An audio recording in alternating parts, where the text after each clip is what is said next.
اعوذ باللہ السمیع العلیم العظیم الحفیظ بوجہ الکریم والسلطانہ القدیم من الرجس الخبیث المخبث الشیطان اللعین الرجیم وقبیلہ ونفلہ ونفسہ وہمزہ۔ بسم اللہ الرحمن الرحیم۔ تمام نبیوں کے سردار حضرت محمد صلی اللہ علیہ وآلہ وسلم اور تمام مذاہب کے سردار دین اسلام کے پیروکاروں، سلام علیکم۔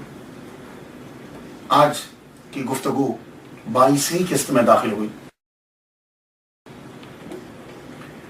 آج ہم جن کے بارے میں گفتگو کرنا چاہتے ہیں ان کا نام شیخ شرف الدین مصلح الدین سعدی شیرازی سہروردی رحمۃ اللہ علیہ مشہور ہوئے۔ یہ شیخ سعدی نے کہا شیخ سعدی بس پورا نام ان کا۔ بعض نے کہا مصلح الدین نام ہے، شرف الدین لقب، بعض نے کہا شرف الدین نام ہے، مصلح الدین لقب۔ سعدی اور شیرازی اور سہروردی، پہلے نام پہ ذرا تھوڑی سی گفتگو ہو جائے۔ آپ کے والد گرامی کا نام جو ہے وہ عبداللہ ہے، وہ بھی شیراز کے رہنے والے تھے۔ آپ کو سعدی کہا جاتا ہے، یہ سعد سے ہے، سعد یا نسبت کی آپ کو معلوم لگتی ہے۔ سعد کی جمع سعود ہوتی ہے، سعود النجوم کہتے ہیں۔ تو سعود النجوم یہ 10 ستارے ہیں جن میں سے ہر ایک سعد ہوتا ہے۔ سعد عربی کا لفظ ہے، معنی ہوتا ہے مبارک، نیک، خوشبخت بھی کہتے ہیں۔ تو سعدی جو سعد سے نسبت رکھنے والا ہے۔ ویسے سعد جو ہے نا، یہ چاند کی 22ویں منزل کا نام بھی سعد ہے۔ سعد اصغر بھی کہتے ہیں، سیارہ نحید کو کہتے ہیں، سعد اکبر سیارہ مشتری کو کہتے ہیں۔ تو سعد لیکن خوشبختی کے معنی کیا۔ اور شیرازی اس حوالے سے انہیں کہا جاتا ہے کہ وہ شیراز کے رہنے والے، شیراز ان کی جائے پیدائش۔ یہ شیراز جو ہے یہ ملک ایران کا 6واں مشہور شہر ہے۔ پرانا ایران کو فارس کہتے تھے، فارسی ہے نا تو فارس کہتے تھے۔ اب نیا اس کا نام ایران ہے، پرانا نام اس کا فارس ہے۔ تو اس میں بھی یہ ایک عظیم صوبہ تھا شیراز۔ یہ ایران کے ساؤتھ ویسٹ میں ہے۔ 2009 کی جو مردم شماری ہوئی تو اس میں پتہ چلا کہ شیراز کی آبادی جو ہے یہ 14,55,073 تھی۔ اب تو یقیناً بڑھ گئی ہوگی۔ یہ بہت قدیم شہر ہے جہاں شیخ سعدی سہروردی رحمۃ اللہ علیہ پیدا ہوئے ہیں۔ اس کا تذکرہ جو ہے وہ 2000 قبل مسیح ملتا ہے، 2000 سال، اتنا پرانا یہ شہر ہے۔ لیکن اس وقت اس کا نام جو ہے یہ شیراز نہیں تھا، تو سراجس پروننسیشن ہے۔ سراجس جو پرانا نام جو کھدائی میں ملتا ہے یا چیزوں کے اوپر ملتا ہے، سراجس ہے۔ تو یہ سراجس جو ہے آہستہ آہستہ شیراز بن گیا، تو بات سمجھ میں آتی ہے۔ یہ شیراز شیخ سعدی کا جو شہر ہے، جائے پیدائش جو ہے، یہ جگہ، یہ شہر باغات کی وجہ سے، شعراء کی وجہ سے، پھلوں کی وجہ سے، ادیبوں کی وجہ سے، ایون کہ شراب کی وجہ سے، شراب بھی کہتے ہیں کہ شیراز کی بہت مشہور ہے۔ اور سب سے قدیم ترین جو شراب ملی ہے جو 7000 سال پرانی ہے، جس شراب کا پتہ چلا ہے وہ بھی شیراز ہی سے دریافت ہوئی ہے۔ تو شیراز کو، اس علاقے کو یہ فخر حاصل ہے کہ یہ مدر لینڈ ہے، جائے پیدائش ہے حافظ شیرازی کی اور شیخ سعدی شیرازی سہروردی رحمۃ اللہ علیہ کی۔ تو میں نے ان کی گفتگو جو ہے وہ شروع کی ہے اس لیے کہ میں سہروردی سلسلے کی گفتگو کر رہا تھا، تو بہت کم لوگ یہ جانتے ہیں کہ شیخ سعدی جو ہیں ایک بہترین زبردست تصوف کے ماہر اور صوفی ہیں، اور سہروردی سلسلے کے اندر انہوں نے بایعت کی ہے۔ لیکن آپ کو معلوم ہے کہ جو آدمی لکھنے لگ جائے یا بولنے لگ جائے، ہم اس کی نہ تو کرامات کی طرف دھیان دیتے ہیں نہ اس کو کوئی اتنا مرتبہ دیتے ہیں۔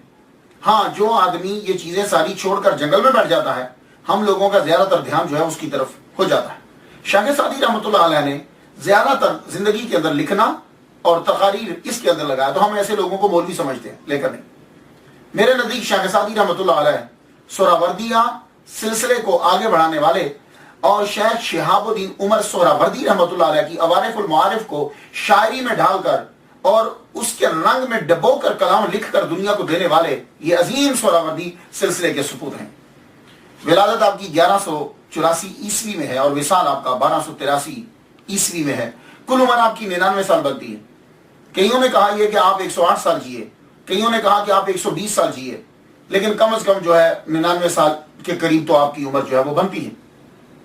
کچھ لوگوں نے یہاں تک کہا کہ 30 سال جو ہے وہ آپ نے پڑھا ہے، 30 سال آپ نے سیاحت کی ہے، 30 سال پھر آپ نے لکھا ہے۔ اس طریقے سے بھی انہوں نے لائف کو تقسیم کیا، لیکن کم از کم 99 کے جو ہے نا وہ شواہد جو ہیں وہ زیادہ ملتے ہیں۔ تو شیخ سعدی رحمۃ اللہ علیہ کے بارے میں ہر آدمی جاننا چاہے گا یہ کیا تھے۔ تو شیخ سعدی کے والد گرامی خود ایک صوفی ہیں، عبادت گزار، راتوں کو جاگنے والے۔ تو جب گھر کا سربراہ جاگ رہا ہو تو بچوں پر بھی اثر ہوتا ہے۔ تو شیخ سعدی ٹین ایج بھی زیادہ کہہ رہا ہوں، شاید 10 سے بھی، شاید کیا یقیناً 10 سال سے بھی چھوٹی عمر ہے آپ کی، 10 سال سے بھی چھوٹی عمر ہے، لیکن ابا کے ساتھ رات کو جاگتے ہیں، عبادت کرتے ہیں۔ ایک دفعہ کیا ہوا کہ ابا کسی خانقاہ میں لے گئے، کیا یہ شیخ سعدی کو ساتھ لے گئے کیونکہ خود تو صوفی تھے۔ تو وہاں کیا ہوا، آپ عبادت کرتے رہے، وہ دوسرے جو درویش تھے وہ سو گئے، وہ رات بھر ان کے ساتھ جاگے نہیں ہیں۔ اور جب تہجد کا وقت آیا تو شیخ سعدی شیرازی سہروردی رحمۃ اللہ علیہ نے اپنے ابا کے ساتھ نماز تہجد ادا کی، اور جب آپ مڑ کے دیکھا کہ وہ خانقاہ کے درویش جو ہے وہ سوئے پڑے ہیں، تو شیخ سعدی رحمۃ اللہ علیہ تب بچے ہیں، ابھی بالغ بھی نہیں ہوئے، تو منہ سے جملہ نکل گیا، بتقاضا بشریت نکل گیا۔ کہنے لگے یار یہ درویش سوئے پڑے ہیں، حالانکہ بات غلط نہیں ہے، دیکھیے درویش سوئے پڑے ہیں، کم از کم تہجد کے ٹائم اٹھ کر کچھ رکعت تہجد کی ہی ادا کر لیں۔ لیکن دیکھیے وہی باپ نے پکڑا، آپ کے والد گرامی نے وہی پکڑ لیا۔ کہنے لگے بیٹے کاش کہ تو بھی ساری رات ان درویشوں کے ساتھ سویا رہتا، عبادت نہ کرتا، یہ جملہ نہ بولتا، تو یہ جملہ نہ بولتا تو وہ تیرا سویا رہنا بہتر تھا۔ یہ تو نے جو جملہ بولا ہے یہ تم نے بہت غلط کیا۔ یعنی بچپن میں ہی شیخ سعدی رحمۃ اللہ علیہ کی پکڑ ہو گئی، اور تصوف، یہ تصوف ہے، یہ ہے تصوف کی بیس۔ تو اس لیے میں شیخ سعدی رحمۃ اللہ علیہ کو بہت بڑا صوفی اور بہت بڑا ولی کامل مانتا ہوں، سہروردی سلسلے کے بہت بڑے ولی کامل ہیں۔ تو یہ آپ کی ابتدا ہے، اور اب لیکن آپ کو معلوم ہے کہ اللہ تعالیٰ کے آگے کس کا زور چلتا ہے۔ پروردگار عالم نے ان کے والد گرامی کو جلدی سے واپس بلا لیا، اور ابھی شیخ سعدی شیرازی سہروردی رحمۃ اللہ علیہ کی عمر ٹوٹل 12 سال ہے، 12 سال عمر ہے کہ والد گرامی دنیا سے تشریف لے گئے۔ تو شیراز کے اس چھوٹے سے قصبے کے اندر پرانا شیراز کتنا بڑا ہوگا؟ تو اس شیراز کے اندر آپ کے چچا کی چھوٹی سی دکان تھی کریانے کی، گروسری کی دکان ہوتی ہے نا جہاں جو محلے کے بس خرچے کو پورا کر دے، وہ چھوٹی سی دکان تھی۔ اب چچا نے اس فیملی کو پالنا شروع کر دیا، جتنے خرچے کی ضرورت ہوتی ہے یہ دیتے تھے۔ تو ایک دن شیخ سعدی شیرازی سہروردی رحمۃ اللہ علیہ کہنے لگے چچا تیری مہربانی تو نے پڑھایا مجھے، شیراز کے اندر جتنا علم تھا میں نے حاصل کر لیا، چچا میں بغداد جا کے پڑھنا چاہتا ہوں، میں وہاں کے بڑے مدرسے میں یونیورسٹی میں داخلہ لینا چاہتا ہوں۔ وہ لوگ بھی بڑے عظیم ہوتے تھے، کہا ٹھیک ہے بھتیجے تم جاؤ۔ کچھ لوگوں کے پتے کچھ بات تھی، وہ ساتھ دے دیے کہ جاؤ یہ لوگ تمہارے کام آئیں گے، مدد کریں گے۔ تو خواجہ شیخ سعدی شیرازی سہروردی رحمۃ اللہ علیہ شیراز سے چلے مدرسہ نظامیہ میں داخلہ لینے کے لیے۔ بغداد میں تب ٹاپ کا جو مدرسہ تھا، بڑی یونیورسٹی جو تھی، وہ مدرسہ نظامیہ تھا۔ مدرسہ نظامیہ کے اندر شیراز سے جو لڑکا جاتا تھا اس کا خاص خیال رکھا جاتا تھا۔ اس کی وجہ یہ تھی کہ ابو اسحاق شیرازی رحمۃ اللہ علیہ یہ متولی رہے ہیں اس مدرسے کے، اس لیے شیراز کے لڑکوں پہ توجہ دی جاتی تھی۔ کوئی کامل ہوتا تھا تو اس کو اسکالرشپ بھی دی جاتی تھی۔ یہ فائدہ مل گیا شیخ سعدی رحمۃ اللہ علیہ کو کہ یہ شیراز سے گئے تھے، اور دوسرا جب انہوں نے امتحان دیا تو اتنی قابلیت اور جو صلاحیت ان کے اندر پرنسپل صاحب کو معلوم ہوئی، تو مدرسہ نظامیہ کی انتظامیہ نے ان کے لیے اسکالرشپ مقرر کر دیا۔ تو مدرسہ نظامیہ سے اتنے بریلینٹ اسٹوڈنٹ تھے شیخ سعدی شیرازی سہروردی رحمۃ اللہ علیہ کہ بچپن ہی سے اسکالرشپ، جو ہی مدرسے میں داخل ہوئے آپ کو اسکالرشپ ملنا شروع ہو گئی۔ اس دور میں پرنسپل جانتے ہیں آپ کون تھے؟ جب شیخ سعدی رحمۃ اللہ علیہ پڑھنے کے لیے گئے تھے مدرسہ نظامیہ میں، اس دور میں جو پرنسپل تھے ان کا نام ہے علامہ عبد الرحمن ابن جوزی، شیخ عبد الرحمن ابن جوزی رحمۃ اللہ علیہ۔ یہ جوزی سمجھتے ہیں آپ؟ یہ اصل میں ایک ریزن بتا رہا ہوں، بہت سی وجوہات ہوتی ہیں، میرا چونکہ یہ ٹاپک نہیں ہے. جوز کہتے ہیں یہ اس کو، اخروٹ کو. تو جہاں ان کے آباء و اجداد رہتے تھے نا، ان کے گھر میں اخروٹ کا درخت تھا. تو وہ جو اخروٹ کا جو درخت تھا وہ انہی کے گھر میں تھا، بس پورے محلے میں کسی اور کے گھر میں تھا ہی نہیں. تو جوزی مشہور ہو گیا. ایک ریزن بتا رہا ہوں. تو وہ جوزی اس طرح مشہور ہوا. علامہ عبد الرحمن ابن جوزی رحمۃ اللہ علیہ ٹاپ کے مقرر، بہترین محدث اپنے دور کے. حالانکہ وہ دور بڑا زبردست دور ہے. علامہ ابن جوزی رحمۃ اللہ نے عبد القادر جیلانی رحمۃ اللہ علیہ کا بھی دور پایا. ان کی مجلس میں بیٹھ کے ان کی تقریر کو سنا. اور حضرت شہاب الدین سہروردی رحمۃ اللہ علیہ تو حیات ہیں ابھی، آپ کی اپنی خانقاہ ہے، آپ تبلیغ کر رہے ہیں. تو اس دور کے اندر عبد الرحمن ابن جوزی رحمۃ اللہ علیہ کا یہ عالم ہے کہ لوگ دور دراز سے آپ کے لیے، آپ کی تقریر کو سننے کے لیے آتے. اعلان ہو جاتا آج تقریر کریں گے عصر کے وقت علامہ عبد الرحمن جوزی، پرنسپل مدرسہ نظامیہ. تو آپ جانتے ہو کہ لوگ جو ہیں چاش کے وقت سے گھر سے نکلنا شروع ہو جاتا کہ عبد الرحمن جوزی ابن جوزی رحمۃ اللہ علیہ کی تقریر سننے کے لیے جائیں گے. اور جب لوگ وہاں پہنچتے تو جگہ کم پڑ جاتی. تو ارد گرد میں کیا ہوتا کہ ارد گرد کے جو لوگ ہیں وہاں ان کے جو وہ جگہ ہوتی وہ کرائے پہ لیتے، رینٹ پہ لیتے تھے کہ وہ کہتا میں یہاں بیٹھنے نہیں دوں گا. لیکن لوگوں نے عبد الرحمن ابن جوزی رحمۃ اللہ علیہ کے لیکچر کو سننا ہوتا قریب سے. تو 2 قرات یا 3 قرات، جیسے آپ کہتے نہیں امریکہ میں پینی بول دیتے ہیں، پیسے بول دیتے ہیں، یعنی یہ درہم سے چھوٹا، درہم سے بھی آگے چھوٹا، دینار درہم نیچے. تو 2 یا 3 قرات دے کر وہ جگہ لیتے کہ جب تک ہم ان کی تقریر سننا ہے اس جگہ کی رینٹ دیتے. اب اس سے جیسے آج کل لوگ ٹکٹ لے کر جاتے ہیں لیکچر سننے کے لیے، تو ویسے ہی ہوگا. تو ٹکٹ پیسے لے کے جا رہے ہیں لیکچر سننے کے لیے. ایک دفعہ پھر اعلان ہوا کہ عبد الرحمن ابن جوزی رحمۃ اللہ علیہ کا لیکچر ہوگا. تو پتہ معلوم ہے کہ لیکچر رکھا کس دن؟ یوم عرفہ کے دن.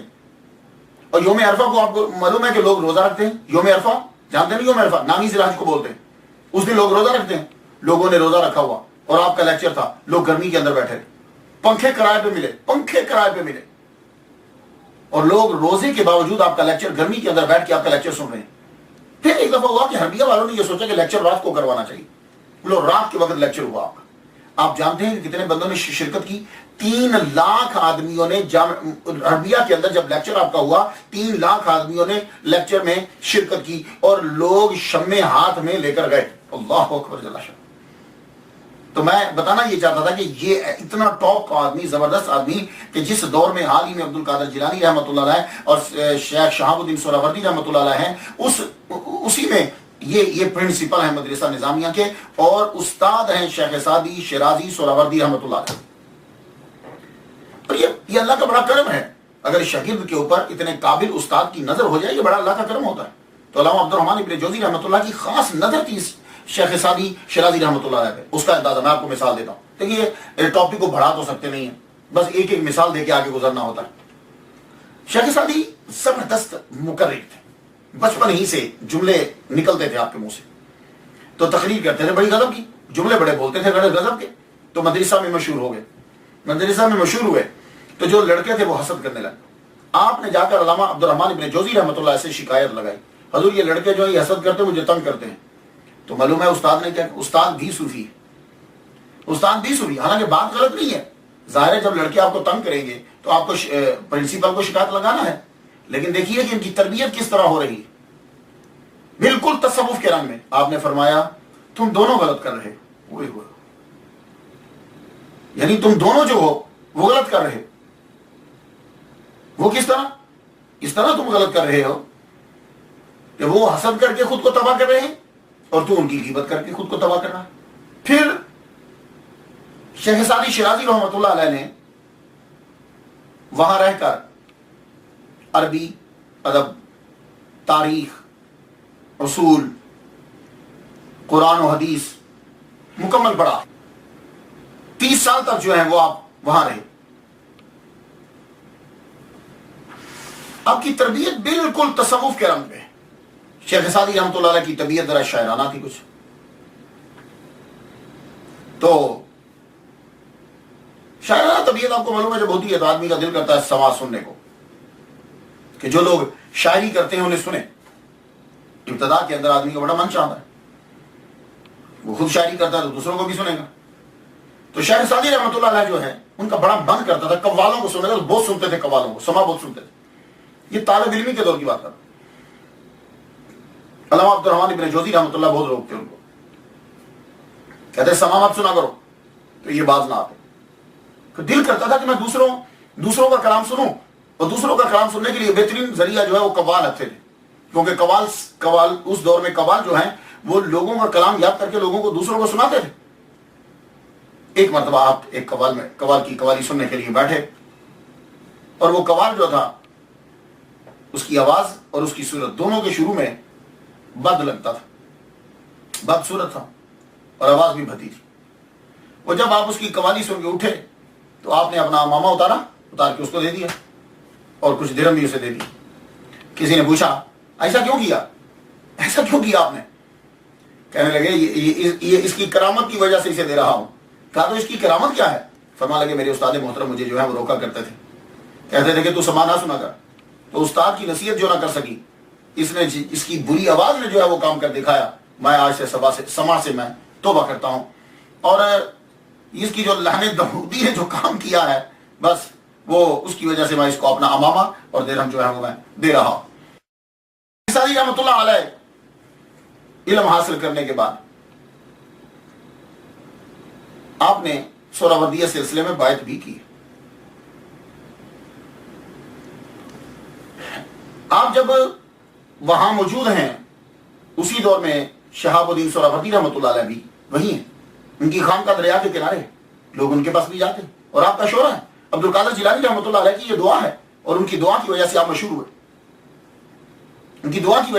ہوئے. تو آپ نے ان کی محفل میں جایا کرتے تھے، بیٹھتے، بڑا دل کرتا کہ میں بھی بیعت کروں. لیکن اس دور کے اندر، پرانے دور میں جتنے بھی پیر تھے، مرشد تھے، وہ کیا کرتے تھے کہ جب دیکھتے کہ کوئی ینگ آیا ہے تو اس سے پوچھتے کہ تم نے علم حاصل کر لیا. وہ اگر بولتا کہ نہیں میں نے علم حاصل نہیں کیا تو فرماتے جاؤ ابھی تم جا کے قرآن اور حدیث کا علم حاصل کرو، پھر آ کے بیعت کرنا. تو شیخ سعدی رحمۃ اللہ علیہ حضرت شہاب الدین سہروردی، عمر سہروردی رحمۃ اللہ علیہ کے پاس جایا کرتے تھے. تو آپ فرماتے اپنی تعلیم مکمل کرو پہلے. تو شیخ سعدی رحمۃ اللہ علیہ نے جب اپنی تعلیم مکمل کر لی تو سید شہاب الدین سہروردی، حضرت شیخ الشیوخ شہاب الدین سہروردی رحمۃ اللہ علیہ نے پھر ان کو بیعت کر لی. تو شیخ سعدی شرازی سہروردی رحمۃ اللہ علیہ جو ہے پھر اپنے پیر کے ساتھ رہنے لگے. آپ نے جب علم حاصل کر لیا اب آپ اپنے پیر کے ساتھ رہ رہے ہیں، خشکی میں تری میں ہر جگہ آپ نے اپنے پیر کے ساتھ جو ہے وہ بہت وقت گزارا اور بہت کچھ حاصل کیا، ان سے خلافت حاصل کی. اور خود اس بات کا جو ہے وہ ذکر کیا ہے شیخ سعدی شرازی سہروردی رحمۃ اللہ علیہ نے، اپنے پیر کا نام لیا. بوستان کے اندر آپ ذکر کرتے ہیں مرا پیر دانائے مرشد شہاب، ایک جگہ فروخ شہاب لکھا.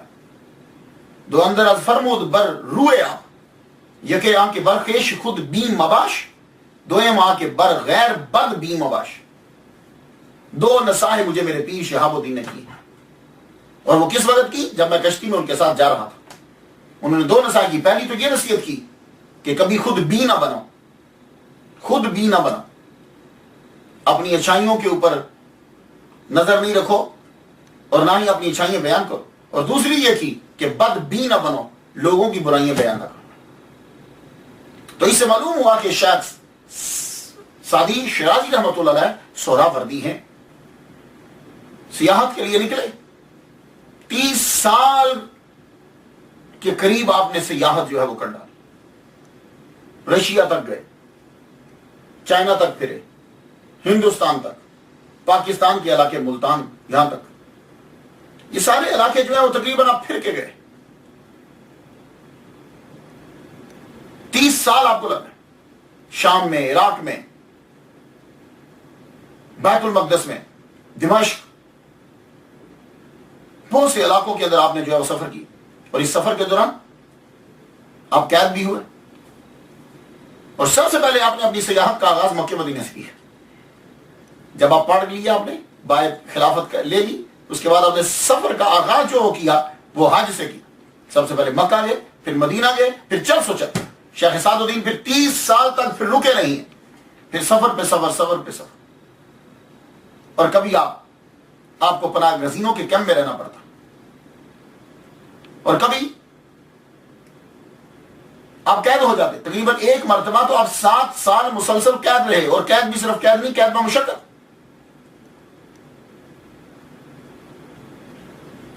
قید و مشقت کی زندگی گزاری، اور وہاں آپ سے خندق کھودنے کا کام جو ہے وہ لیا جاتا۔ دوران سیاحت آپ کی ملاقات جو ہے وہ ہر قسم کے بندوں سے ہوئی، آپ کی ملاقات چوروں سے بھی ہوئی، آپ کی ملاقات علماء سے بھی ہوئی، آپ کی ملاقات صوفیاء سے بھی رہتی، آپ کی ملاقات تاجروں سے بھی رہتی، آپ کی ملاقات جو ہے وہ کسانوں سے ہوئی، آپ کی ملاقات ہر قسم کے بندوں سے ہوئی۔ اور ہر ایک کی آپ سنتے غور سے۔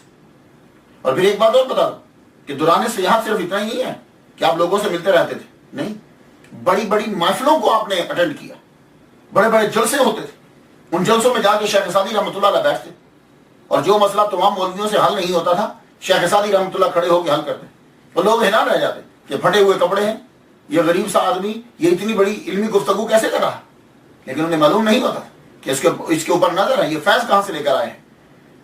تو شیخ سعدی رحمۃ اللہ علیہ اور پھر کئی جگہ رک بھی جاتے، رک کے، لیکن رک کے یہ بات یاد رکھتے، رک کر وہاں تبلیغ کرتے، دولت کے چکر میں نہیں رہے آپ، نہ اس کی طرف تو دھیان ہی نہیں دیا۔ تبلیغ کرنی ہے تو فری کرنا ہے، کسی مسجد میں جمعہ پڑھایا، کسی جگہ تبلیغ کر دی، کئیوں کو بچوں کو پڑھا دیا، کسی کو کچھ سمجھا دیا، یہ آپ کی سیاحت کے دوران چلتا رہتا تھا۔ سیاحت سے مراد ہرگز یہ مت لیجیے گا جیسے آج کل اگر کوئی کہ جی میں سیر پہ جا رہا ہوں تو اس کا مطلب کیا ہوتا ہے، ہم صرف جا کر کسی چیز کو دیکھیں گے، کوئی بہت مشہور جگہ ہے ہم وہاں جا کر سیر کریں گے، لیکن شیخ سعدی رحمۃ اللہ علیہ کی سیاحت کا مطلب یہ ہرگز نہیں ہے۔ آپ کی سیاحت کا مطلب سبق کو سیکھنا ہے اور سبق سکھانا ہے۔ تو آپ نے 30 سال کے اندر جگہ جگہ جا کے تقاریریں کی، یہ بات یاد رکھیے۔ اور دمشق کے اندر آپ جب تقریر فرماتے تھے، آپ کی تقریروں کا اتنا شعلہ ہوا کہ لوگ آپ کو خطیب اعظم کہتے تھے۔ لیکن یہاں رک کر میں ایک بات عرض کرنا چاہوں گا، شیخ سعدی رحمۃ اللہ علیہ میں اور مارکو پولو میں اور ابن بطوطہ میں ایک قدر مشترک ہے، وہ کیا ہے؟ وہ ہے سیاحت، پھرنا۔ مارکو پولو کے بارے میں پڑھا آپ نے، پاکستان کے اندر اس کی سمری یاد کیا کرتے تھے، یاد نہیں ہوتی تھی۔ مارکو پولو، ابن بطوطہ اور شیخ سعدی رحمۃ اللہ علیہ، یہ لوگوں نے جب تجزیہ کیا تو یہ کہنے لگے جی مارکو پولو جو ہے وہ بڑا، ابن بطوطہ بڑا، شیخ سعدی نہیں۔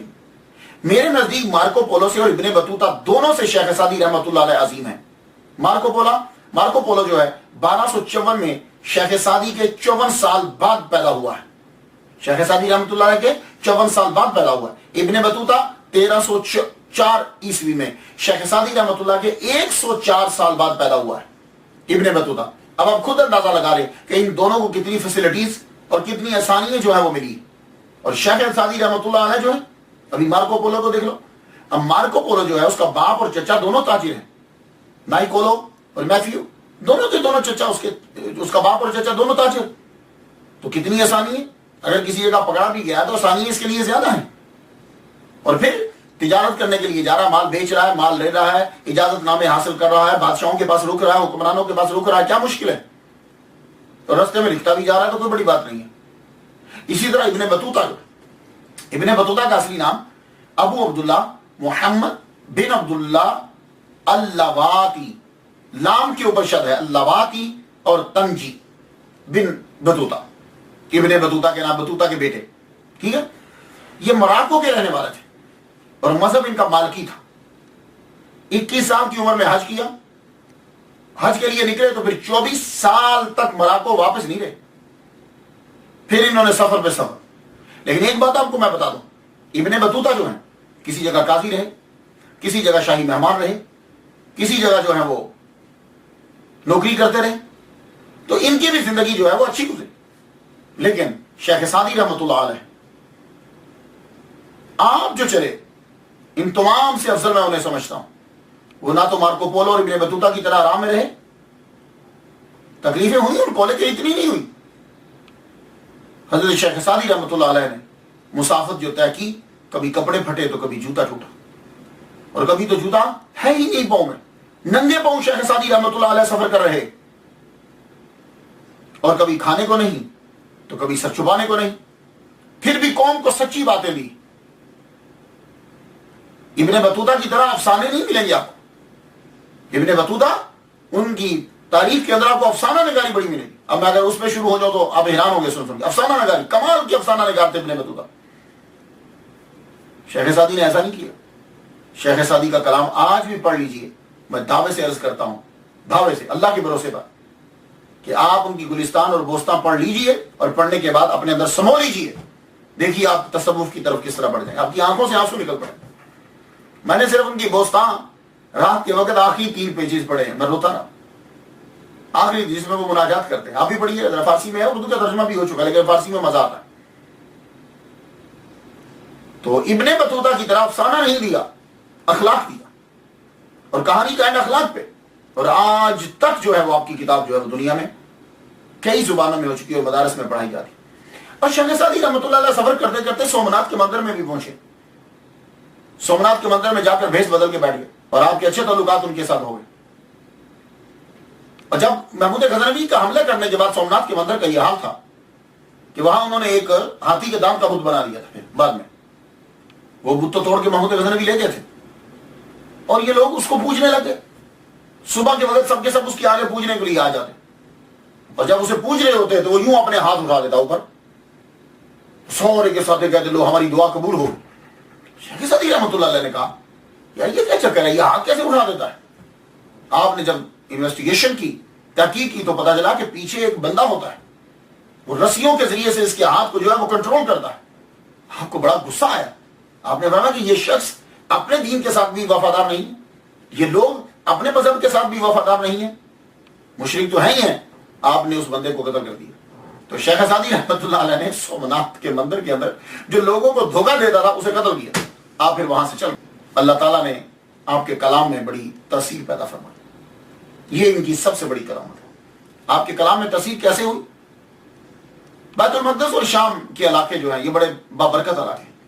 شام کے اندر اگر آپ چلے جائیں، سیریا میں انبیاء کی قبور ہے. بیت المقدس میں چلے جائیں، انبیاء کی قبور ہے. ان کی وجہ سے وہاں برکت ہے.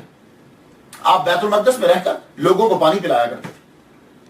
پانی اس دور میں، آج بھی کئی جگہ ہیں کہ جہاں پانی مشکل ہے، آپ پانی لے کر جاتے، لوگوں کو وضو کرواتے، لوگوں کو پانی پلاتے. یہ ادا اللہ کو اتنی پسند آئی. خود ایک دن حضرت خضر علیہ السلام تشریف لے آئے. انہوں نے نہ جانے حضرت شیخ سعدی شیرازی سہروردی رحمۃ اللہ کو کیا پلایا. اللہ اکبر. جس طرح کان سے موتی نہیں نکلتے، کان سمجھتے نا وہ غار، جیسے اسے موتی نہیں نکلتے، اسی طرح پھر آپ کے منہ مبارک سے لفظ نکلتے اور ان میں اثر ہوتا. لیکن کان میں جب موتی نکلتا ہے تو موتی ہوتا نہیں، اس کو گھڑنا پڑتا ہے. اللہ نے آپ کے منہ مبارک میں اتنا کمال دیا کہ جو لفظ نکلتا تھا فٹ جگہ پہ بیٹھتا تھا.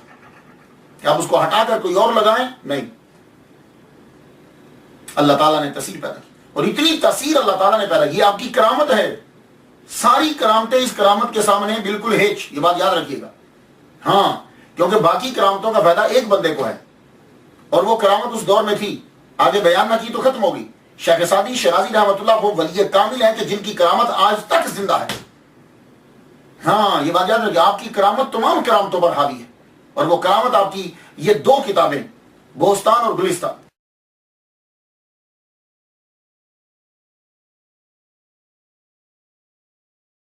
یہ کرامت آپ کی. بہت سے لوگوں نے کوشش کی کہ ان کتابوں جیسی ہم بھی کتابیں لکھیں. میں آپ کو مثال دیتا ہوں. ویسے تو بہت سی، ایک مثال امیر خسرو. امیر خسرو کا نام سنا؟ خواجہ نظام الدین اولیاء رحمۃ اللہ علیہ کے بڑے چہتے ہیں امیر خسرو. امیر خسرو نے ایک دن دیکھا کہ خواجہ نظام الدین اولیاء رحمۃ اللہ علیہ گلستان پڑھ رہے ہیں. شیخ سعدی رحمۃ اللہ کی گلستان پڑھ رہے ہیں. اللہ اکبر جل شانہ. میں یہ کرامتیں ڈھونڈتا ہوں. لوگ تو یہ ڈھونڈتے ہیں نا کہ وہ پانی پہ چل رہے تھے، غیب کی باتیں بتا رہے تھے، بکری کو دودھ دیا کہ نہیں. میں یہ ڈھونڈتا ہوں یہ والی. اور اصل کرامت یہ ہوتی ہے کہ شیخ سعدی شیرازی رحمۃ اللہ علیہ سہروردی رحمۃ اللہ کی کتاب، ایک چشتیوں کا بادشاہ جو ہے وہ پڑھ رہا، کتاب پڑھ رہے ہیں تو امیر خسرو کہنے لگے حضور میں یہ سوچ رہا ہوں کہ میں بھی اس طرح کتاب ایک لکھ دوں، اس طرح کی، اور اس کا نام رکھوں بہارستان. ہم مسکرا پڑے. کہنے لگے ٹھیک ہے لکھو. تو امیر خسرو نے وہ کتاب جو ہے وہ پھر لکھنا شروع کی گلستان کی طرز پر. بہارستان کتاب لکھ کے شیخ کے سامنے لا کے رکھ دی. کہا حضور میں نے یہ کتاب لکھ دی. آپ نے کتاب کو پڑھا، امیر خسرو کی کتاب کو پڑھا جو شیخ سعدی کی کتاب کے برابر لکھی تھی. پڑھا، فرمانے لگے ہاں فصاحت و بلاغت کا بہت استعمال کیا ہے. امیر خسرو تو نے فصاحت و بلاغت کا بہت استعمال کیا ہے، لیکن ایک بات تو میں بتا دوں، یہ شیخ سعدی شیرازی رحمۃ اللہ کی گلستان وہ باغ ہے کہ جس کی سیر محمد مصطفیٰ صلی اللہ علیہ وسلم بھی فرماتے ہیں. اللہ اکبر. یہ ہے کرامت, یہ کرامت ہے کہ نظام الدین اولیاء فرما رہے ہیں کہ گلستان وہ باغ ہے کہ جس کی سیر محمد مصطفیٰ صلی اللہ علیہ وسلم بھی فرماتے ہیں. کیا مطلب؟ یعنی اس کو وہ بھی پڑھتے ہیں. پیر کا یہ فرمانا تھا کہ رات کو امیر خسرو رحمۃ اللہ نے خواب دیکھا. خواب میں کیا دیکھتے ہیں کہ محمد مصطفیٰ صلی اللہ علیہ وسلم یوں تخت پر جلوہ فرما اور شیخ سعدی بالکل سامنے کھڑے ہیں ان کے, اور ساتھ میں ہاتھ باندھ کر حضرت نظام الدین اولیاء جلوہ فرما کھڑے ہیں. تو محمد مصطفیٰ صلی اللہ علیہ وسلم کسی کتاب کا مطالعہ فرما رہے ہیں. امیر خسرو نے آگے بڑھ کر دیکھا تو وہ شیخ سعدی کی کتاب گلستان تھی. اللہ اکبر. یہ ہے کرامت. اس طرح کی کرامتیں ڈھونڈا کریں. یہ کرامت ہے. محمد مصطفیٰ صلی اللہ علیہ وآلہ وسلم ان کی کتاب کو پڑھ رہے.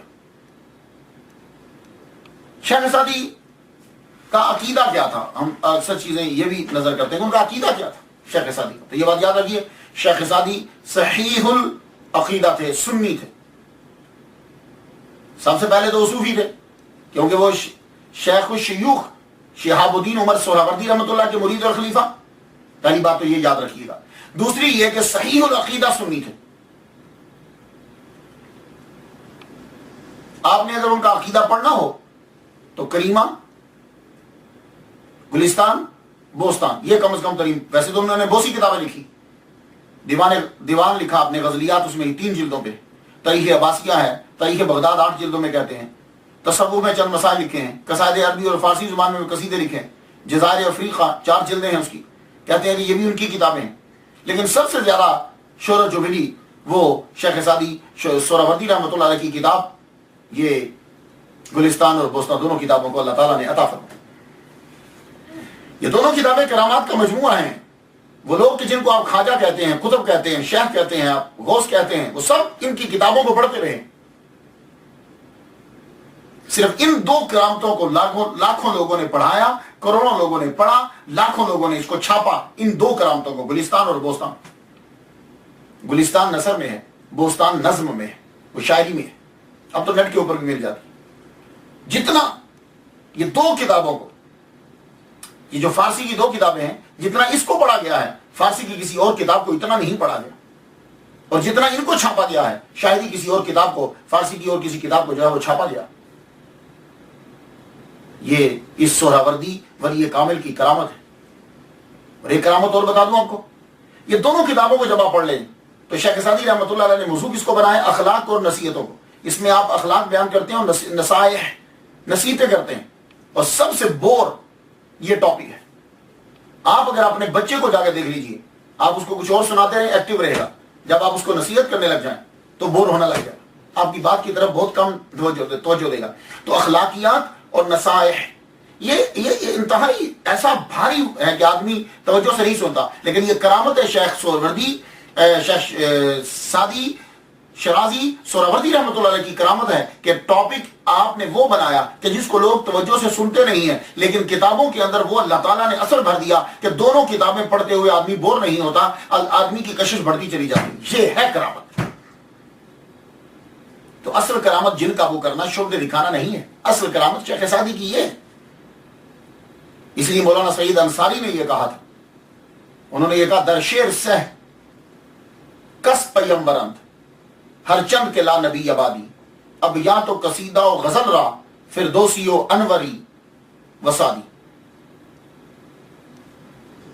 وہ کہتے ہیں کہ اگرچہ حضور کے بعد نبی نہیں ہے, لیکن شعر کے اندر یہ 3 جو ہیں یہ پیمبر ہیں. لفظ پیمبر استعمال کیا انہوں نے, لیکن اقرار کیا کہ حضور کے بعد نبی نہیں. ابیات, قصیدہ اور غزل, فردوسی, انوری اور سعدی, یہ 3 شاعر. لیکن میں عرضیہ کرنا چاہوں گا کہ ان تینوں سے, یہ جو 2 ہیں, ان دونوں سے شیخ سعدی سہروردی رحمۃ اللہ علیہ افضل ہیں. وہ کیسے؟ باقی شعراء کے اندر ایک باہر سے خوبی اندر داخل ہے, حسن ہے لیکن لگا رہی ہے. فردوسی سے کہ شاہنامہ جو ہے اسے رمزیہ قصے نکال دو تو کچھ نہیں, ختم. مثنوی جو ہے اس کے اندر سے شرعی احکامات برنگ تصوف نکال دو تو ختم. حافظ شیرازی جو ہیں ان سے رنگ غزل نکال دو تو ختم. لیکن شیخ سعدی شیرازی سہروردی رحمۃ اللہ علیہ کے کلام کے اندر اثر ہے, اندر حسن لذات ہی, اندر خوبی ہے. اللہ اکبر جل شان. اور مقبولیت کی یہ دلیل ہوتی ہے کہ دوسرے اتباع کریں. لوگ چاہیں کہ ہم بھی اس جیسا کلام بنائیں. تو شیخ سعدی سہروردی رحمۃ اللہ کی یہ کرامت ہے کہ لوگوں نے یہ چاہا کہ ہم اس جیسا کلام لکھیں. جیسے امیر خسرو نے، بہارستان، مولانا نظام گنجوی، سکندر نامہ، شیخ علی حسین، ان لوگوں نے کوشش کی کہ ہم ان کے برابر لکھیں. اور بھی بہت سے لوگ ہیں. اللہ تعالیٰ نے آپ کو بہت مرتبہ اور کمال حاصل کیا. انسان کو اچھے لوگ مل جائیں اپنی ابتدائی زندگی کے اندر تو باقی زندگی بڑی کامیاب گزرتی. شیخ سعدی رحمۃ اللہ علیہ بغداد میں جب داخل ہوتے ہیں تو اس وقت شیخ الشیوخ شہاب الدین عمر سہروردی رحمۃ اللہ کی عمر تقریباً 62 سال ہے. ان کے ساتھ بھی بہت وقت گیا. 62 سال اس وقت. تو شیخ شہاب الدین رحمۃ اللہ علیہ وہ ملے، علامہ عبد الرحمن جوزی رحمۃ اللہ علیہ مل گئے. ایسے لوگ جب مل گئے تو اب اور کیا چاہیے. انہی کا اثر تھا کہ جو اثر ان کے کلام میں ظاہر تھا. تو جب آدمی عروج پہ جاتا ہے تو مخالف بھی تو آتے ہیں. ایک صاحب آپ کی بڑی مخالفت کیا کرتے تھے. تو شیخ سعدی کہ اس مخالف نے ایک رات کیا دیکھا کہ آسمان کے دروازے کھلے ہیں اور فرشتے آ رہے ہیں نیچے. تو اس آدمی نے پوچھا کہ یہ نور جو تم نے بھرا ہوا ہے تبار پہ، یہ کیا کیوں لا رہے ہو؟ کہنے لگے سعدی شرازی نے ایک شعر لکھا ہے اور اللہ کو بڑا پسند آیا ہے تو یہ اللہ کی طرف سے اس کو نور دیا جا رہا. اور وہ شعر کون سا تھا؟ برگے درختان سبز در نظر ہوشیار، ہر ور کے دفتریست معرفت کردگار. سبز درختوں کے پتے ایک عقلمند آدمی کی نظر میں ہر ورق جو ہے وہ دفتر ہے خدا تعالیٰ کی معرفت کا. ہر ورق جو ہے اس کا پتہ دیتا. اس شعر کے اوپر پروردگار عالم نے نور کے طباق بھیجے شیخ سعدی رحمۃ اللہ علیہ. یہ کرامتیں ہیں، انہیں ڈھونڈا کریں. ان کرامتوں سے آج کروڑوں لوگ فیض یاب ہو رہے ہیں اس کرامت سے. اور شیخ کی شہرت اپنے ہی دور میں ہو چکی، عالم اسلام میں ہو چکی تھی. جو جہاں جہاں مسلمان رہتے تھے آپ کی شہرت ہو چکی. آپ کا کلام بڑا مقبول ہوا. لوگ ضرب المثل مثالیں بیان کرتے، آپ کے کلام کو اپنی تقریروں میں استعمال کرتے. دعاؤں میں آپ کے کلام کو بولا جاتا. گناہ آید از بندہ خاکسار، با امید عفو خدا بندگار، فقیرم بجرم گناہم مگید، غنی را تراہم بود بر فقیر، نہ گویم بزرگی و جاہم ببخش، فرو ماندگی و گناہم ببخش. مجھے بزرگی نہیں چاہیے، نہ ہی جاہو جلال چاہیے، فرو ماندگی و گناہم ببخش. پروردگار عالم بس گناہوں کی معافی چاہیے، تو میرے گناہ معاف. لوگ اپنی دعاؤں میں ان کے جملے بولنے لگے. کریمہ ببخشا برحال ماں کہ ہستم اسیر کمند ہوا، ندار و غیر از تو فریاد رس، تو ہی یاس یارا خطاب شبس. یہ میں نے اپنے ابا پیر طریقت راہبر شریعت طالب حسین شاہ رحمۃ اللہ علیہ سے یہ میں نے یاد کی. وہ مجھے پڑھایا کرتے تھے بچپن میں. کریمہ ببخشا برحال ماں کہ ہستم اسیر کمند ہوا، ندام غیر از تو فریاد رس، تو ہی آسیارہ خطا بخشبہ. یہ کریمہ میں نے انہی سے پڑھا. اللہ اکبر. ان کی شہرت کا میں آپ کو ایک واقعہ سناتا ہوں. شیخ سعدی شرازی سہروردی رحمۃ اللہ علیہ کی لطافت،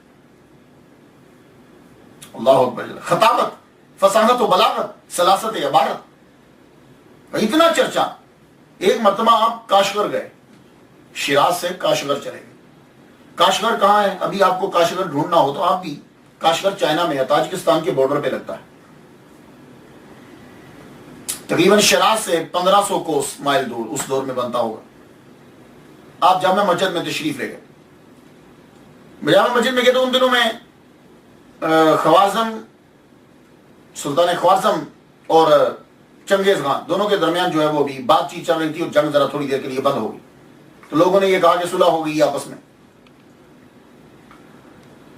تو جو ہی شیخ سعدی رحمۃ اللہ علیہ مسجد میں داخل ہوئے تو ایک لڑکا جو ہے وہ فاعل و مفعول کی باس کو پڑھ رہا تھا.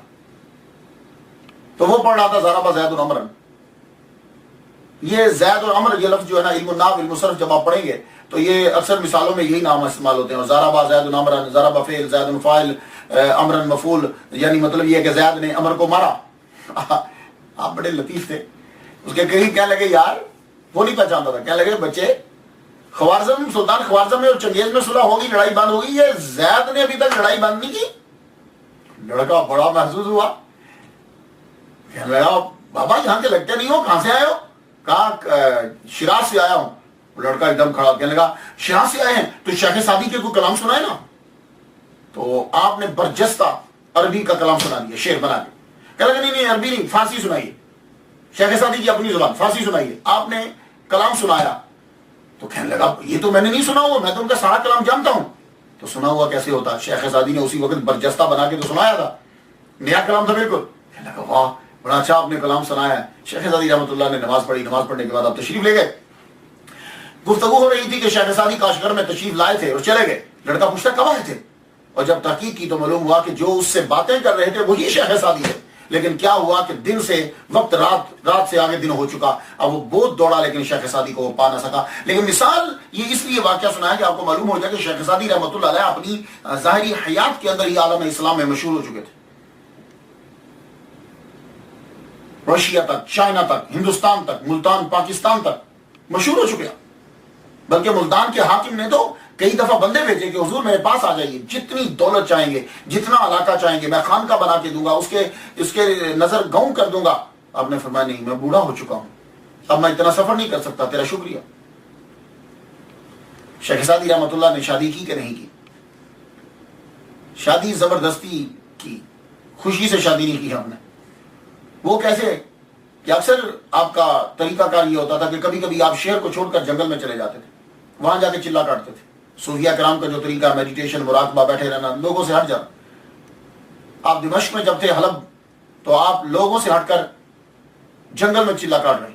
عیسائیوں کی آرمی گزری، انہوں نے سمجھا یہ جاسوس ہے، انہوں نے پکڑ کے اندر کر دیا. لیکن پتہ چل جاتا ہے کہ آدمی جاسوس نہیں ہے.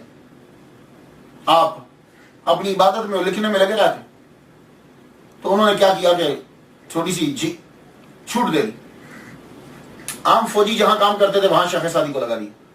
خندق کھود رہے ہیں، ایک دن قریب سے حلب کا رئیس گزرا، ایک بڑا امیر آدمی. اس نے دیکھا، کہنے لگا میں اس بندے کو کہیں دیکھا ہوا ہے. تو شیخ سعدی رحمۃ اللہ بڑی بڑی محفلوں میں تقریر کیا کرتے تھے اور مسائل کو حل کیا کرتے تھے. تو اس رئیس نے کہیں دیکھا، وہ قریب گیا، کہنے لگا آپ یہاں کہاں؟ کہنے لگے بس یہاں انہوں نے قید کر لیا، سمجھتے ہیں کہ میں فوج کا آدمی ہوں. جا کر بات کی فوجیوں سے، بتایا کہ یہ تو بزرگ آدمی ہیں، یہ تو تقریر کرتے ہیں، یہ تو رائٹر ہیں، ادیب ہیں، تمہیں کیوں پکڑ لیا ان کو؟ 10 دینار دے کر شیخ سعدی رحمۃ اللہ کو وہاں سے آزاد کروایا. گھر لائے، گھر لا کے اپنی بیٹی کی شادی زبردستی کر دی، 100 دینار مہر مقرر کیا. اور جب بیوی کو یہ معلوم ہوتا ہے نا کہ میرا خامد جو ہے وہ میرے خاندان سے چھوٹا ہے، میرا خامد جو ہے اس کے اوپر میرے خاندان کے احسانات ہیں، تو پھر وہ بعض اوقات بدتمیزی پر بھی اتر آتی. یہی وجہ ہے کہ عظیم لوگ جو ہوتے ہیں وہ کبھی اپنی بیٹی کو یہ باور نہیں کرواتے. وہ ہمیشہ یہی کہتے ہیں کہ یہ تجھے اس کی عزت کرنا ہے، اور ہم لوگ بھی ان کی عزت کرتے ہیں. لیکن یہی فطرت کار فرما ہوئی. شیخ سعدی رحمۃ اللہ کی بیوی ایک دن پوچھتی، تم جانتے ہو تمہارا کیا مقام ہے؟ میرے ابا نے تمہیں آزاد کروایا، ورنہ تم وہیں قید رہتے. تو میرے ابا نے پیسے دے کے تمہیں آزاد کروایا. شیخ سعدی رحمۃ اللہ کی پھر لطافت کی حص جو ہے وہ پڑ گئی. فرمانے لگے ہاں صحیح کہتی ہو، 10 دینار کے عوض آزاد کروایا اور 100 دینار کے عوض آپ کے ہاتھ فروخت کر دیا. تو میں نے بڑی تحقیق کی، لیکن کو خبر واحد ٹائپ کی چیز ملی ہے کہ آپ کا ایک بیٹا بھی تھا، لیکن وہ بچپن میں ہی فوت ہو گئے. اور اس کے فوت ہونے کے بعد آپ کو ایک بڑا دھچکا لگا. آپ کے عقائد جب ہم جاننا چاہتے ہیں، کیونکہ آدمی کے عقائد کا پتہ نہ چلے تو تابعداری اور پیچھے چلنا بڑا مشکل ہو جاتا. ویسے تو آپ اوزدان اور گلستان پڑھ لیجئے، کریمہ پڑھ لیجئے، لیکن پھر بھی بات کو واضح کرنے کے لیے، ریمائنڈنگ کے لیے میں آپ کو بتا دیتا ہوں. صحیح العقیدہ سنی. 2 بندوں کے بارے میں بڑا حیران ہوتا ہوں. ایک شیخ سعدی شیرازی رحمۃ اللہ علیہ کا، اور ایک لال شہباز قلندر. آپ جانتے ہو لال شہباز قلندر رحمۃ اللہ کا اصل نام کیا ہے؟ سید عثمان مروندی رحمۃ اللہ علیہ. عثمان، اور قبضہ کن کا؟ اہل تشیع کا، جو حضرت عثمان کو نہیں مانتے. اسی طرح شیخ سعدی شیرازی سہروردی رحمۃ اللہ علیہ، آپ 4 صحابہ کو ماننے والے، صوفی، سہروردی، مرید، اور قبضہ کس کا؟ ایران، اہل تشیع. تو یہ کیا کم کرامت ہے کہ مسلک دونوں کا سنی ہے اور دونوں کے زبردست فالوور جو ہیں وہ اہل تشیع ہیں، کہ جو ٹوٹلی بالکل الٹ ہیں. یہ ان کی دونوں کی کرامت. صحابہ کے بارے میں شیخ سعدی رحمۃ اللہ علیہ کا کیا عقیدہ ہے؟ آپ فرماتے ہیں نخستین ابو بکر، نخستین کہتے ہیں ابتدائی پہلا، سب سے پہلے نخستین ابو بکر پیر مرید، عمر پنجائے برپیچ دیو مرید. سب سے پہلے بوڑھے ابو بکر رضی اللہ تعالیٰ عنہ مرید ہیں حضور کے. اس کے بعد دوسرے سرکش شیطان کا پنجہ پھیرنے والے حضرت عمر رضی اللہ تعالیٰ دوسرے نمبر. خرد مند عثمان شب زندہ دار، عقل مند حضرت عثمان راتوں کو جاگنے والے تیسرے نمبر. چہارم علی شاہ دلدل سوار، چوتھے مولا علی شیر خدا ہیں کہ جو دلدل پہ سواری کرتے ہیں بادشاہ. دیکھ لیا آپ نے چاروں کی جو افضلیت ہے وہ واضح کر دیا آپ نے. تو چاروں صحابہ کو ماننے والے صحیح العقیدہ سنی. لیکن اس کا مطلب یہ نہیں ہے کہ وہ صحابہ کو مانتے ہیں تو اہل بیت کے منکر ہیں. اہل بیت کے بارے میں شیخ سعدی شرازی سہروردی رحمۃ اللہ نے جو کہہ دیا وہ کمال ہو گیا. ہر ایک کی دعا کا یہ جزو ہے، حصہ ہے. خدایا بحق بنی فاطمہ کہ بر قول ایمان کنم خاتمہ، اگر دعوتم رد کنی ور قبول منو دست و دامان آل رسول. یہ تو دعا کا حصہ بن گیا. اے اللہ تعالیٰ میرے خدا بی بی فاطمہ کی اولاد کے صدقے میری دعا کو قبول کر لے. اور دوسرا بڑا غضب ہے، دعا تو قبول کرے یا رد کرے. اب میں یہ نہیں سوچتا کیوں. منو دست، من میں نے میں، دست میں نے ہاتھ، میں ہوں میرا ہاتھ و دامان آل رسول، اور آل رسول کا دامن، بس یہ کافی ہے. میں ہوں اور میرا ہاتھ، منو دست میں ہوں اور میرا ہاتھ و آل رسول و دامن آل رسول و دامان آل رسول منو دست و دامان آل رسول. سنت کی اہمیت کو واضح کرتے ہو. اکثر جو صوفی بنتے ہیں بڑے بڑے، اور اگر تھوڑا سا علم بھی آ جائے تو نبی کی سنت سے اعراض کرنے لگ جاتے ہیں. شیخ سعدی شرازی سہروردی رحمۃ اللہ علیہ وقت کا ولی ہے، کتب ہے. آپ جیسی کرامت میں نے کم ہی لوگوں کی کرامتیں دیکھی. اور نبی کی سنت کے بارے میں کیا کہا؟ خلاف پیمبر کثیر آگزی کہ ہرگز بمنزل نہ خواہد رسی. جو بھی آدمی محمد مصطفیٰ صلی اللہ علیہ وآلہ وسلم کے خلاف چلے گا وہ کبھی بھی منزل پہ نہیں پہنچے گا. اس سے بڑھ کر اور سنت کی اتباع کے بارے میں کیا جملہ ہو سکتا ہے؟ امام رسول پیشوائے سبیل، امین خدا محبت جبریل. حضور صلی اللہ علیہ وسلم رسولوں کے امام ہیں اور پیشوائے سبیل ہیں، یعنی رستے کے ہادی ہیں. امین خدا، خدا کی امانت کو دینے والے ہیں. محبت جبریل، جبریل ان کے اوپر آتے. عقیدہ واضح ہو گیا. حضور صلی اللہ علیہ وآلہ وسلم کی خاص توجہ تھی شیخ سعدی شرازی سہروردی رحمۃ اللہ. اور یہ تو ہم چاہتے ہیں. کیوں یہ کام کر رہے ہیں؟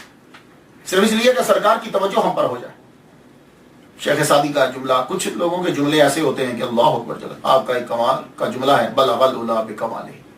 یہ جو ربائی ہے نا، بلغ العلا بکمالہ کشف الدجا بجمالہ حسنت جمیع خصالہ. کیا پرفیکٹ جملے ہیں خدا کا. تھوڑے لفظ بہت معنی، بڑا معنی، بہت مفاہیم اور معانی، بیش تحاشا. یہ کمال ہوتا ہے اور اللہ کی عطا ہوتی ہے. لیکن کبھی کبھی ایسا ہوتا ہے کہ شاعر جب کلام لکھ رہا ہوتا ہے تو ایک دم سے ابرد بند ہو جاتی. وہ اس کے لیے بہت تکلیف دہ صورتحال ہوتی ہے، بہت تکلیف دہ. شیخ سعدی شرازی سہروردی رحمۃ اللہ نے جب یہ لکھا بلغ العلا بکمالہ کشف الدجا بجمالہ حسنت جمیع خصالہ، چوتھا ہوگا تو پورا ہوگا نا. سوچتے رہے کیا لکھوں کہ پورا ہو جائے، کیا لکھوں کہ پورا ہو جائے. محمد مصطفیٰ صلی اللہ علیہ وآلہ وسلم نے خود فرمایا سعدی کیوں نہیں لکھتا صلو علیہ وآلہ. پرفیکٹ دیکھیے، صلو علیہ. یہ ہے میرے نبی کی توجہ شیخ سعدی. اس کو کرامت کہتے ہیں. یہ کرامتیں چاہیے آج کے دور میں. ہمیں اخلاق چاہیے، کیسے لائف گزارنی ہے یہ چاہیے. وہ آسان طریقے سے ہمارے ذہن کے اندر بیٹھ جائے، اس کی ضرورت ہے. اور یہ ہمارے اولیاء کرام کے پاس ہے.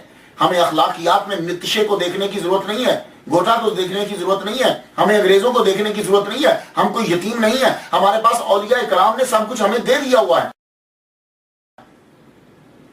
اس لیے ہم نے یہ سلسلہ شروع کیا. آپ بھی میرے ساتھ ملیے، یہ آگے تک پہنچائیے. ہم سارا ڈیٹیل سے تو نہیں بیان کر سکتے، لیکن اگلے کو بتا تو سکتے ہیں کہ تم اپنی سوچ کے دائرے کو ادھر لے کر آؤ، ادھر توجہ کرو. اب جو زندہ ہوتا ہے دنیا سے اس نے جانا بھی ہوتا ہے. 7 زنگی کے بعد اس کا بیٹا حاکم شیراز، حاکم بنا شیراز کا. تو نقشہ بدل گیا. عدل، انصاف، خوشحالی، باغات، مساجد، مدرسے. اللہ اکبر، لوگ خوش ہو گئے. شیخ سعدی رحمۃ اللہ علیہ پھرتے پھرتے بوڑھے ہو چکے، دل میں اپنے وطن کو جانے کی آرزو ہوئی، میں اپنے وطن کو جاؤں۔ لوگوں کو معلوم ہو گیا شیخ سعدی آ رہے ہیں، شہر کو سجایا گیا، شہر کو سجایا گیا۔ آپ شام، عراق، اصفہان سے ہوتے ہوئے 60 سے بھی اوپر آپ کی عمر ہو چکی، ہوتے ہوئے آپ شیراز پہنچے، پورا شہر امڑ آیا کہ شیخ سعدی آ گئے۔ استقبال اس طرح ہوا کہ جیسے کسی بادشاہ کا استقبال ہوتا، لوگ آپ کے پاس آ کے بیٹھتے، حاکم بھی آپ کے پاس آتا، سب لوگ آتے، ایک خانقاہ بنا دی گئی، ایک حجرہ آپ کے لیے شاندار بنایا گیا۔ اب آپ حجرے کے اندر زیادہ تر رہتے، غور کرتے، تدبر کرتے، تفکر کرتے، لکھتے، بتلاتے، کوئی کچھ نہیں آتا، اشعار کی تصحیح کے لیے آتا، اشعار صحیح کرتے، سیکھنے کے لیے آتا، سکھاتے، دور دراز سے لوگوں کی بھی پیام آتے، لکھ کر تعریف تو بھیج دیتے مگر جا نہ پاتے۔ پھر ایک دن شوال اور جمعرات کی رات، صبح جمعہ ہے، شب جمعہ 691 ہجری، اسی حجرے میں دنیا سے رخصت ہو، تو آپ کا مزار جو ہے وہاں بنایا گیا۔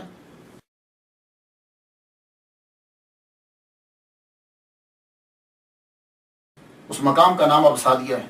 اہل شیراز ہفتہ میں ضرور ایک بار جا کے فاتحہ پڑھتے۔ ایران کی گورنمنٹ تھی تو ایک عظیم عمارت اور قبر بن گئی۔ آج آپ دیکھیں جا کے شیراز میں شیخ سعدی، آپ حیران ہو جائیں گے، یقین جانیے آپ حیران ہو جائیں گے، شیخ سعدی کی قبر دیکھ کر اور وہ پورا کمپلیکس دیکھ کر آپ حیران ہو جائیں گے۔ یہ ایران کی گورنمنٹ تھی کہ جس نے اس کی پروٹیکشن کر، اور اگر آج یہ کسی اسلامی ملک اور کسی ملک میں ہوتا، پاکستان میں یا کسی اور جگہ ہوتے، تو یا تو یہ قبر اڑا دی گئی ہوتی، تو یا پھر علامہ جلال الدین سیوطی رحمۃ اللہ علیہ کی طرح کسی ایک کونے میں ہوتی، کوئی بندہ جاتا ہی نہ دیکھتا۔ ایران کی گورنمنٹ نے ان کی قبر کو جو ہے وہ سنبھال کے رکھا کہ دنیا دیکھتی ہے اور انہیں یاد آتا۔ اور آپ سب کے لیے ایک گزارش ہے، اگر آپ چاہتے ہو لوگ آپ کی گفتگو دھیان سے سنیں، گلستان اور بوستان انگلش میں بھی ملتی ہے، اردو میں بھی ملتی ہے، فارسی میں بھی ہے، اب تو نیٹ کے اوپر ہے، روز کی 2-3 لائنیں ضرور پڑھیں، پھر دیکھیے کہ آپ جب بولو گے تو لوگ اشش کر اٹھیں گے اور آپ کی زندگی چینج ہونے لگ جائے۔ میں تو فاتحہ پڑھ چکا، آپ بھی ان کے لیے فاتحہ پڑھ دیجیے، اور اپنے بچوں کو دوسری سٹوریز کی بک کی نہیں، گلستان اور بوستان لا کے دیجیے اور انہیں خود پڑھ کر سنائیے، پھر دیکھیے کہ لائف کیسے چینج ہوتی ہے۔ اجازت دیجیے، واخر دعوانا الحمدللہ رب العالمین۔